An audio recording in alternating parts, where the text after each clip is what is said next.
On today's episode of the Grind Hours podcast, I've got an old friend on the line, one of the OGs, the person that was on this first episode of this and the 199th. It's been a while since he's been on, but I got Nick on the line, and it's a special day here because one thing that we like to do, at least you and I, Nick, is go over the landscape of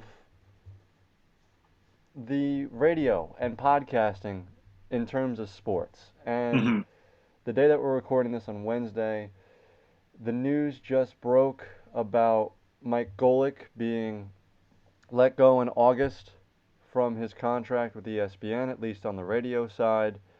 And the reason why I think this is interesting is it's a complete change of the guard.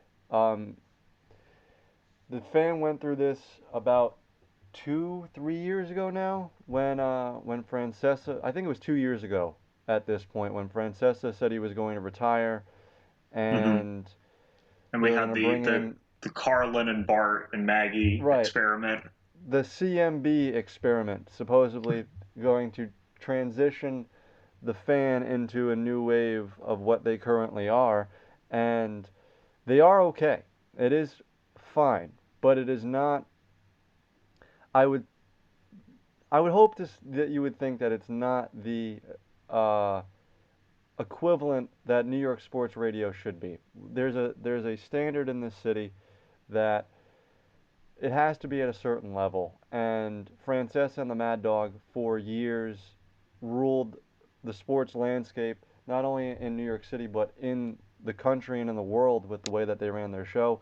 And Nick, you and I are in agreement that the K show is that gold standard now. Yeah. Uh, Really quickly, let's run through the books before we get to how this is going to completely change the landscape of ESPN. So for the spring book of 2020, from the 3 to 6 hour, when the K show is on competing against Beningo and Roberts for the fan, the K show had a 5.2 book compared to 3.2 for the fan.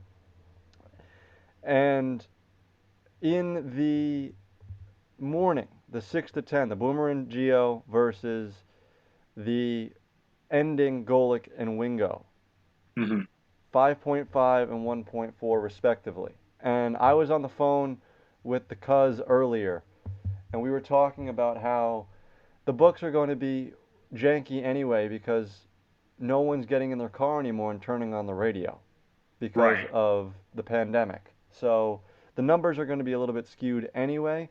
I don't think that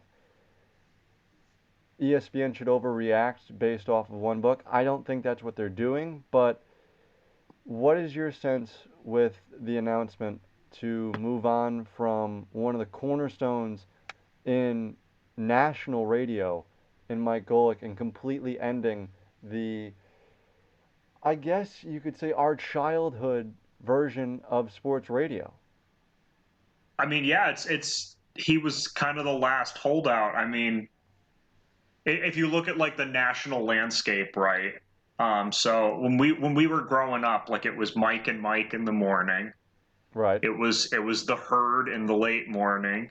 Then it was Scott Van Pelt. Then it was Dan Lebitard, and then it was Freddie Coleman in the afternoon. And we usually didn't get Lebitard because we got the K show, we got the local Right. affiliates. But and Lebitard is still going. He's changed time slots, so he's in the morning now, I think, and he's mostly on TV now. So he's not even. It's not even really a radio vehicle at this point. And then Cowherd has obviously left. He's gone to Fox Sports. Mike and Mike is no more, and now the sort of the bastard child of Mike and Mike, Golic and Wingo, is no more. Um, Well, here's what ESPN's going to do to replace the Golic and Wingle yeah. vehicle, if you're a friend of the K show. From 6 to 10, it is Keyshawn Johnson, Jay Williams, and Zubin Mahadi, who is a Sports Center Mm, anchor. They're taking over that time slot. Lebitard is staying in the mid morning from 10 to noon. From noon to 2, Mike Greenberg is coming back and he'll have his own show.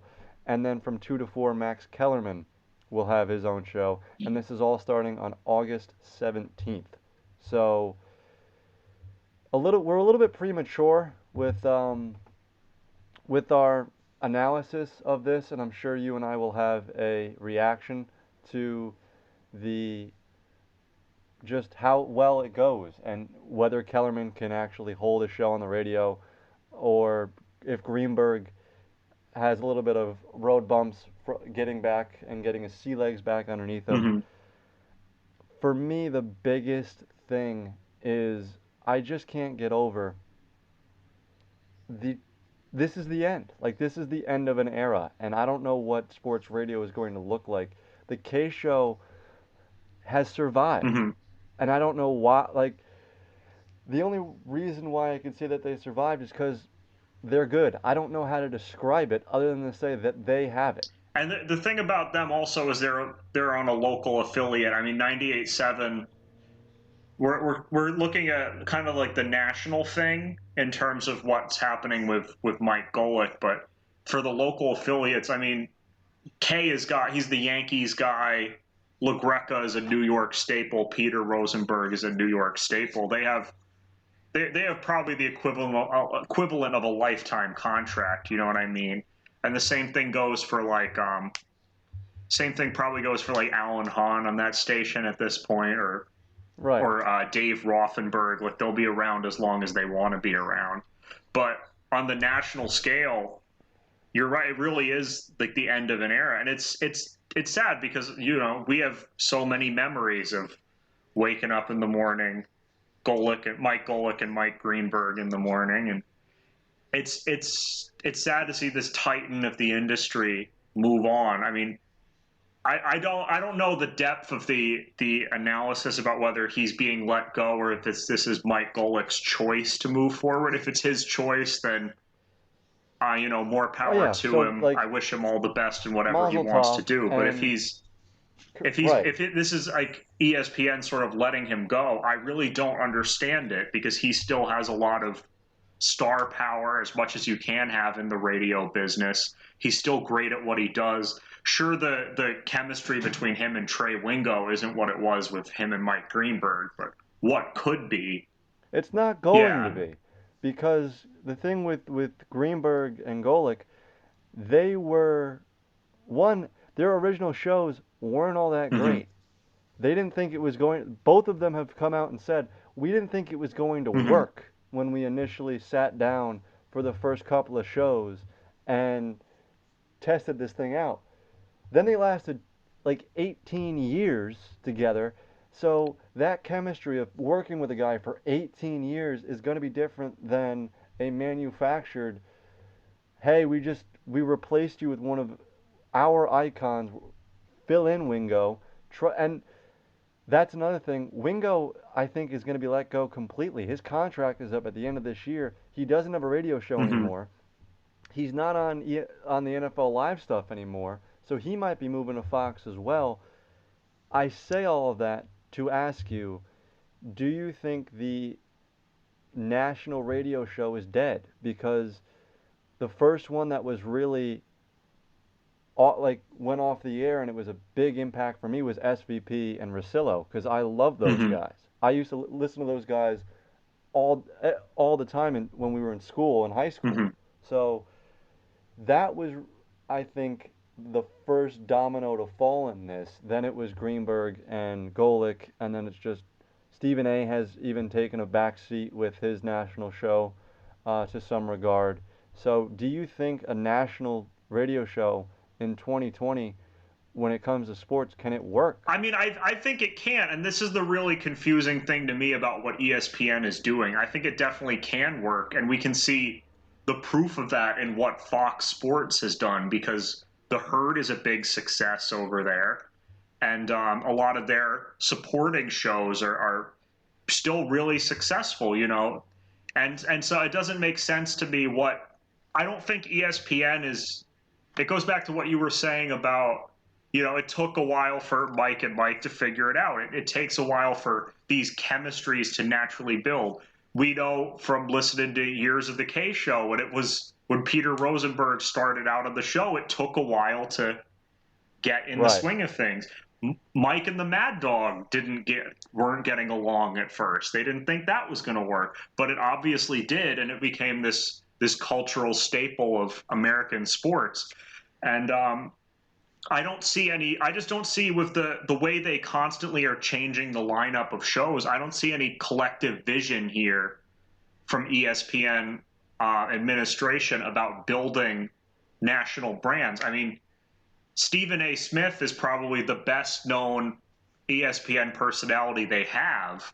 Everyone knows who he is. Everyone loves Stephen A. Smith, but he's not on the national radio. That doesn't make sense. And then the K show equivalent national time slot, the 2 or 3 to 6 or whatever time slot has changed how Mm-hmm. many times? I mean, it was Stephen A. and then they bumped him up. And then it was Will Kane, but now they got rid of Will Kane, and now they're going with Max Kellerman. And I bet you that Max Kellerman is going to be bumped out in a couple of months, and they're going to bring somebody else in. It just doesn't make sense if you're trying to build a national brand, and if you're trying to put these people on the radio and get them successful and get them to where a point where people know them by name, and they have fan bases, and they have all this stuff going for them, and the shows are successful. You have to give it time to develop, and it seems to me like ESPN is just not giving these guys time to develop, and I'm not really sure why that is. Let's take a quick break. I want to talk about this more, but we'll take a quick break and we'll get right back on this. Feed Hudson Valley is a regional food rescue and harvesting network in the Hudson Valley operating through Dutchess, Orange, Ulster, Columbia, Greene, Putnam, and Sullivan counties. It links donors of prepared but unserved food and fresh produce with nonprofits and food assistant programs through an app-assisted network of food donors, volunteers, and feeding agencies. Feed Hudson Valley facilitates the harvesting, processing, and distribution of locally grown or produced agricultural products, self-stable food donations, and prepared nutritious foods. The app used is called Chow Match, and it is easy for volunteers to download and use. Among the donors are restaurants, farms, food makers, stores, hospitals, and universities. The food assistant programs include food pantries, soup kitchens, and shelters. Volunteers are matched through the Chow Match app when a donation is available. They can indicate that they are available to make a run and then pick it up for a donor and deliver it to the agency.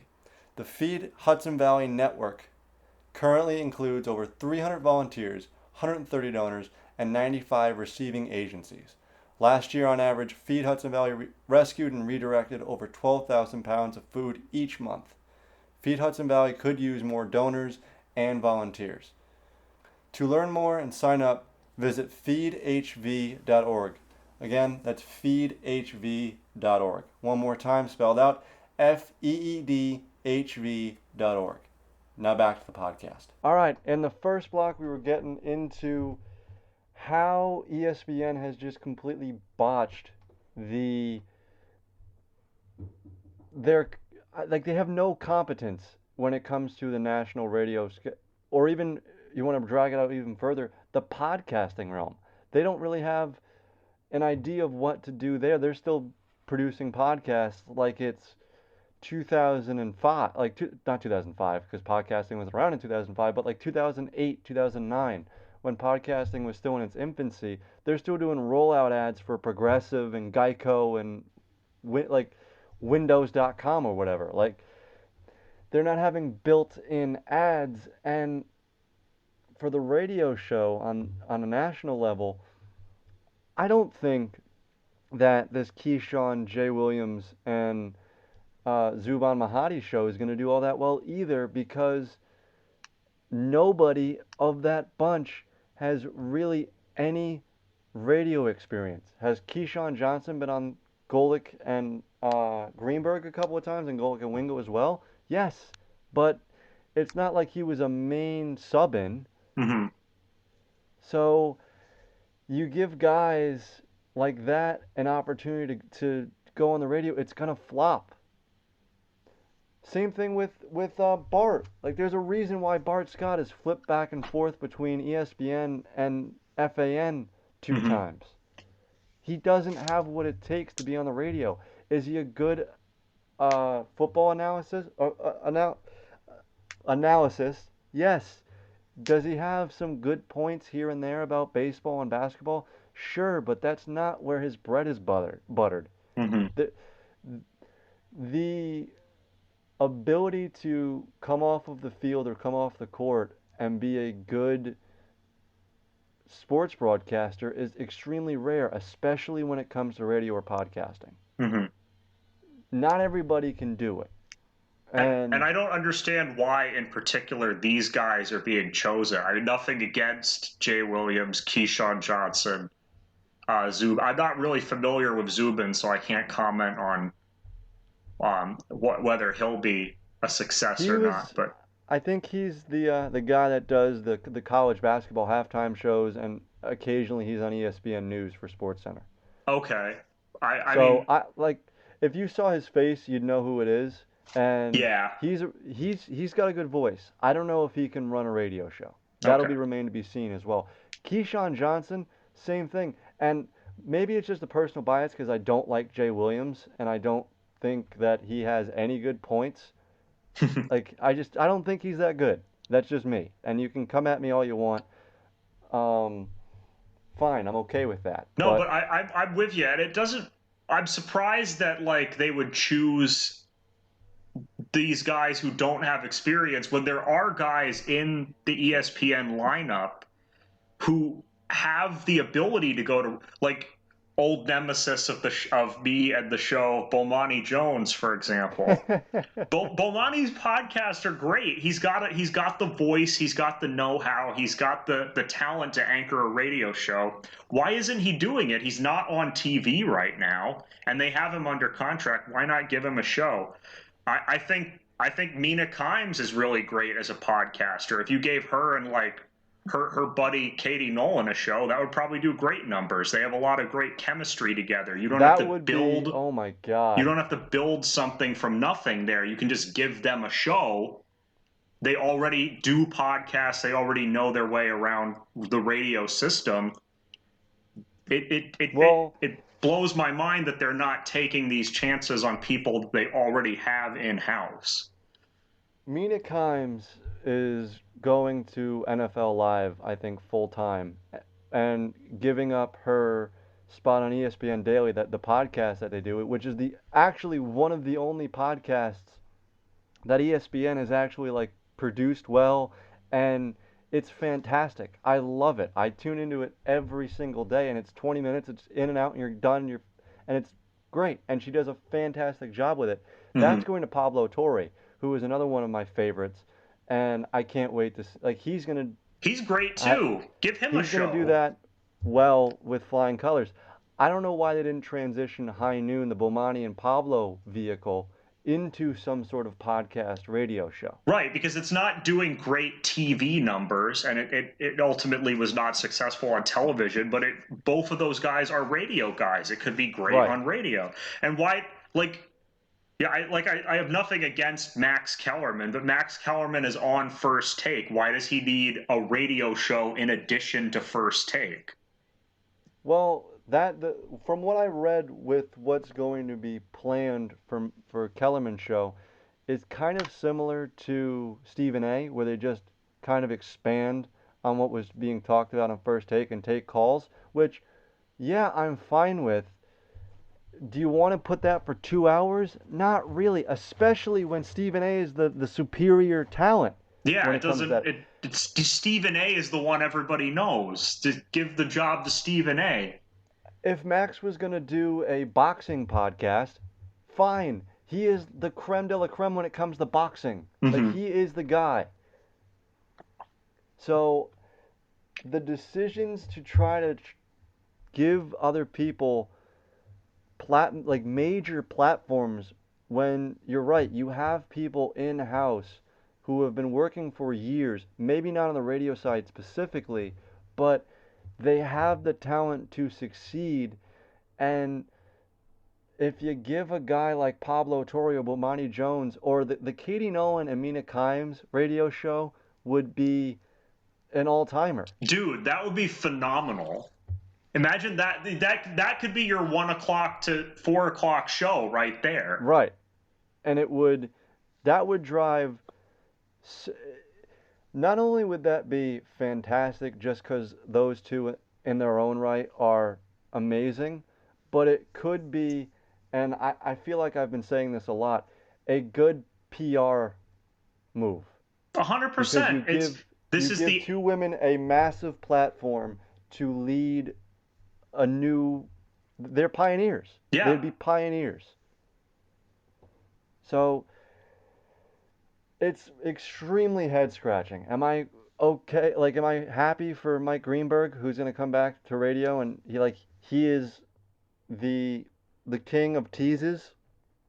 The coming up, like that is when I think of right. That's etched into my brain. The same with Francesa's back after this. Like those two are the phrases you hear in your head when you're thinking about sports talk radio when it comes to transitions. And like you could think of a million different things with the K show as well, but I don't know. I really don't. I don't get it. I don't. And I want to understand it, but for a company that has pretty much struck gold with everything that they've touched since the turn of the millennia with the way that they've reinvigorated SportsCenter to a certain degree because they've had a lot of flops on that end. The 30 for 30 where they've taken the documentary genre and owned it for almost 15 years now. Mm-hmm. They consistently do not get it right on the audio side, and it doesn't make a lick of sense. Because if you have all of that talent, and the amount of talent that they've just gave up on, they canceled the Rosillo and SVP show for what? For basically Peanuts? no reason. Where's Michelle Beadle at now? She was great. Right. She was awesome, and that's one of the rising stars of the K show. Mm-hmm. So I don't get it. I want to end on this because you and I are aspiring radio hosts, and we've already petitioned to the fan to hire us for the week or the weekday drive slot. Uh, but Yeah. where do you see the medium of sports talk radio, both on a national and a local level, moving with this change? I mean, I think local radio is still alive and well. I mean, we've said before, radio will never die. It's because it's the only free form of communication in America. Everyone, you know, radio just ships, and local radio is still alive and well. The K Show is proof of that. Joe and Evan is proof of that. Boomer and Geo in the morning is proof of that. People still tune into these shows and love these shows. I think national radio, because of the way podcasting has taken off, it's kind of thrown a monkey wrench into that industry, and it is suffering. I don't think it'll go away, but it is suffering. But they're also not doing themselves any favors, and that's really the gist of, I think, what we've been talking about all day is like ESPN is not doing itself any favors and trying to compete with the podcast world. And I think unless changes are made in their business strategy and their lineup strategy and who they're choosing to promote over others, then it will continue to go downhill for national radio, at least on the ESPN side for the foreseeable future. And I mean, like Fox, like we said, Fox Sports is doing better, but they're not invincible either. If they make mistakes, if Cowherd decides tomorrow that he's going to retire, and then they fill the spot with like Gottlieb? I don't know, like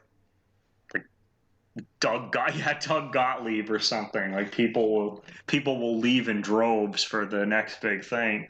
But yeah, I think I think nationally speaking, radio is in a precarious position right now, and I'm very interested to see what they do because they won't die ever, and I think they know that, but they can certainly lose even more of the market share than they already have, and if they keep making questionable decisions like this, then it's just going to exacerbate the problem, I think. And we could be wrong. Maybe all of these Right. shows turn into hits, but Well, that's I not mean, come on, statistically come on. and That's logically, very that's just not unlikely. going to happen. There will be some successes, Yeah. and maybe Greenberg's second return to radio will be a success, given that he has now even more of a national platform with Get Up. But what I'm interested to see, especially on a national level, is whether or not do it like, and I've said this privately and just thrown the idea around to a couple of people that I know. What would podcast like announcing a podcast and putting it live for the first hour before releasing it to the public on live radio, what would that do? And how would that do on a radio in terms of a rating? Like, for example, let's say you have an hour slot from 11 to noon and on Mondays, and every Monday you put out your hour podcast before putting it out on Spotify and Apple and Google and whatever, and seeing how that would do. I'm really interested. And I know there's a level of taking calls to a live radio show that injects life into the show, but I think that is the best bet for national radio is doing podcasting and then putting in localized ads for the ad slots. Like if you're in New York, you're hearing an ad for a furniture store in New York, and if you're in Texas, you got the Texas grocery chain doing an ad there. So, what would you think about that? And we'll end on that. I think that would be monumental. I would love to see something like that where people are taking calls and then the podcast goes live afterwards. I think that would be the perfect way to marry the two sides of the same coin and get turn it from competing industries into somewhat of one industry. I think that would be very interesting. I don't know of anybody that's tried that before. I would love to see it, and we'll see what happens. There's probably like I don't know. Maybe you would have to. I guess you wouldn't have to go through like libel contracts. If people are calling in, they know that they're going to get posted online Well, eventually no, I mean, anyway. So like, I don't think you, you would you even have calls. I just put the show out for an hour, and people are listening to the show for an hour in their car, mhm. and then it's out to the public for mass consumption. How many people would tune in live for that first rating? And I know that people will say, well, how is that any different from a regular radio show? It's different for the format. All the podcasts, all the radio show podcasts are just snippets of the live show. I'm saying pre-record the show first Mhm. before you put it out and debut it. I don't know. If I was a figurehead at Entercom or Disney, that's what I would do. Is mess around with that. And even then, like you could give that hour slot to Mina Kimes and Katie Nolan or Bomani and Pablo Torre. Mhm. I don't know. That's my big idea. And if somebody hears that and takes it, I'm gonna come back for royalties. I'm just putting that out there. Let this be a receipt for future. If anybody tries this, I'm I'm I'm coming at you for some creative royalties, please and thank you. But I think that's a good place to end. Mhm. Nick, thank you so much for coming on today and to talk about this. Uh, I'm happy to get it on wax and not just talk about it through text or call you about it. Oh yeah, man. Thank you for having me. It's Let always the people fun. know where they can get you, and if you got a movie review, now is the time to do all that sort of stuff. All right, all the good stuff. So you can find me on Twitter, Instagram, all that stuff at Nick Parodies. Got a YouTube channel that I hardly ever post on, almost never, but you can follow me there. Um, so latest good film I watched is an Oliver Stone production. Not an Oliver Stone movie, but an Oliver Stone production. It's called The People versus Larry I've heard Flint. of Have you it, ever and heard of I've this? seen, I think, about a half hour of it. So it stars Woody Harrelson, Courtney Love, and Edward Norton. Yes, that Courtney Love who was married to Kurt Cobain. Um, and it's the story of Larry Flint, basically the publisher of Hustler magazine, who lived the hedonistic, sex, drugs, and women lifestyle, and became hated by the religious right and like the Jerry Falwells of the world for his mainstream expansion of pornography and porn magazines and stuff like that. And then he became like this champion for free speech, and he goes to the Supreme Court and fights for his ability to say and publish what he wants. And it's a really really cool movie about like this unexpected hero of the everyday man's right to say and do what they want. About you don't think of like a porn producer as being porn magazine producer as being this American hero, but Huh. that's what the movie is about. And Woody Harrelson does a great job in the role.